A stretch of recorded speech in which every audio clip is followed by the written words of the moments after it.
पूरा प्रयास करेंगे। जितने हमारे पर्यवेक्षी पदाधिकारी हैं अनुसंधान की समीक्षा करेंगे और केसेस के डिस्पोजल पे बल रहेगा। जो लॉ एंड ऑर्डर से संबंधित केसेस हैं उसमें जो भी गिरफ्तारियां वांछित हो उसको एक अभियान चलाकर युद्ध स्तर पर उनकी गिरफ्तारियां होंगी।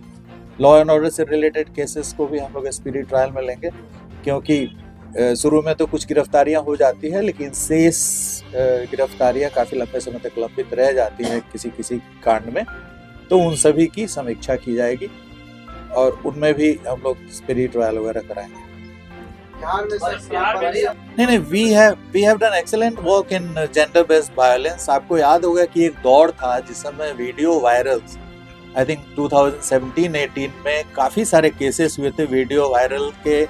राजगीर में रिकॉल की एक बबनी कांड हुआ था जिसमें हम लोगों ने सिर्फ वीडियो क्लिप पे डिटेक्ट करा और उसमें गृह मंत्रालय द्वारा पुरस्कार भी दिया गया था नीलेश जी को, और उसको रिकॉर्ड टाइम में हम लोगों ने ट्रायल करा करके सजा भी कराया था।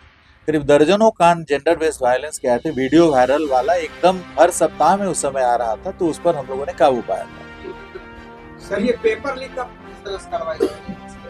तो जो भी केसेस दर्ज हो रहे हैं उसमें जो बैकएंड्स पे भी और फॉरवर्ड लिंकेज और बैकवर्ड लिंकेजेस है वो देखा जाएगा कांडों में कि backward linkages and forward linkages पे काम हुआ है या नहीं हुआ है। यदि नहीं हुआ है तो उस पर कड़ी कार्रवाई की जाएगी या गहन समीक्षा की जाएगी कांडों की।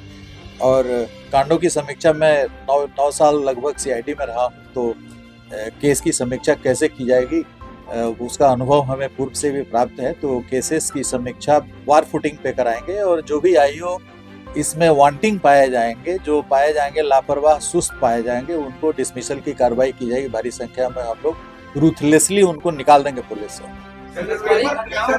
हमारा मूल अपराध नियंत्रण हमारा मूल उद्देश्य है। अपराध नियंत्रण के लिए पुलिस की विजिबिलिटी बढ़ाई जाएगी और अभी हमारे पास डायल 112 के भी करीब 2000 वाहन उपलब्ध हो गए हैं।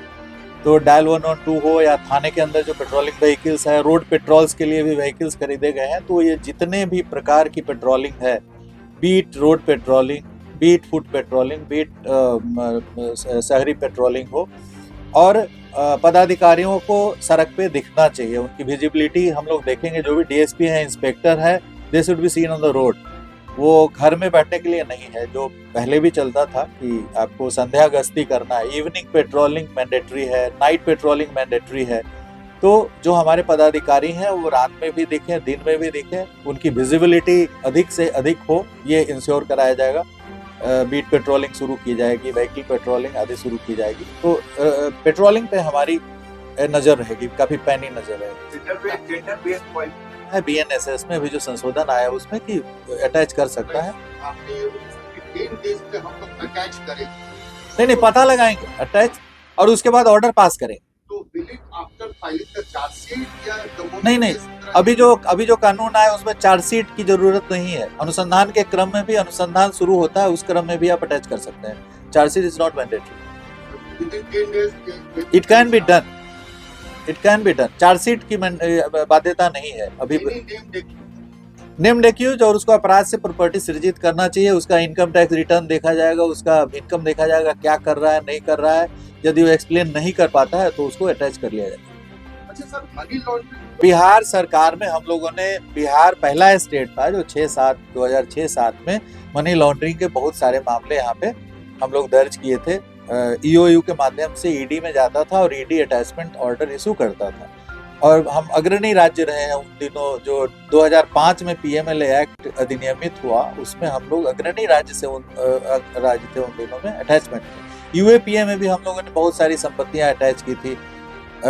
कई बड़े बड़े जो एरिया कमांडर्स वगैरह थे उनके गाड़ी घोड़ा सब, बस वगैरह भी जब्त किया गया था कई राज्यों में, कई जिलों में। I will not name the district. तो यूएपीए में संपत्ति अटैचमेंट और पीएमएलए में संपत्ति अटैचमेंट में हम लोगों ने काफी ये किया था। एक और 1948 का एक ऑर्डिनेंस है, उसमें भी संपत्ति जब्त हुआ था। 102 सीआरपीसी में भी 4-5 तौर तरीके हैं संपत्ति जब्त करने के अपराधियों के, तो वो हम लोग कर चुके हैं। बिहार पुलिस को अनुभव ऑलरेडी है पहले से, तो उसको फिर से एक बार सख्ती से हम लोग लागू करने की कोशिश करेंगे। सर, आखिरी सवाल है कि हम लोग बहुत सारे कांडों में पहले गए हैं जो हाईकोर्ट में अपील में जो एक्विटल हुआ है उसमें हम लोगों ने सुप्रीम कोर्ट में बहुत सारे मामले में संवेदनशील मामले थे, उसमें हम लोग पहले गए हैं, तो उसकी समीक्षा होगी। जो भी अभियोजन का जो हायरार्की है उसमें समीक्षा होगी और जब फिट पाया जाएगा तो उसमें हम लोग अपील में जाएंगे, और हम लोग जाते रहे। बिहार में शराबबंदी के बाद जिलों आगे पूर्ण नशाबंदी की दिशा में जो स्मैक और हेरोइन वगैरह वगैरह, जैसे आपने देखा होगा कि अभी 2-3 दिनों के अंदर में कई जिलों ने भारी मात्रा में स्मैक वगैरह बरामद किया।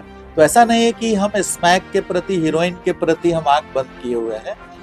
हम लोग पूरी तरीके से सचेत हैं, चाहे वो दारू हो या जो एनडीपीएस जो स्वापक औषधियां हैं उसके सिलसिले में भी हम लोग सजग हैं। उसको और भी तेज करने की जरूरत है। जो जब पुलिस में जब प्रतिशत बढ़ा है और पुरुष और जैसे पुरुष प्रधान हमारी पुलिस रहती थी, महिलाओं की संख्या बढ़ी है और वो एक ही प्रेमिसेस में रहते हैं, तो मतलब संभावना है कि वहाँ पे जेंडर, जब दोनों ही जेंडर रहेंगे तो कुछ न कुछ शिकायतें आएगी। तो उसके लिए हमारी यहाँ व्यवस्था है, हर ऑफिस के अंदर जो वर्क प्लेस हरासमेंट एक्ट है वहाँ पे वर्क प्लेस पर, तो उसके अंदर वो कमेटी बनी हुई है और रिपोर्ट करने के बाद इस पे कार्रवाई होती है। चलिए, थैंक यू सो मच।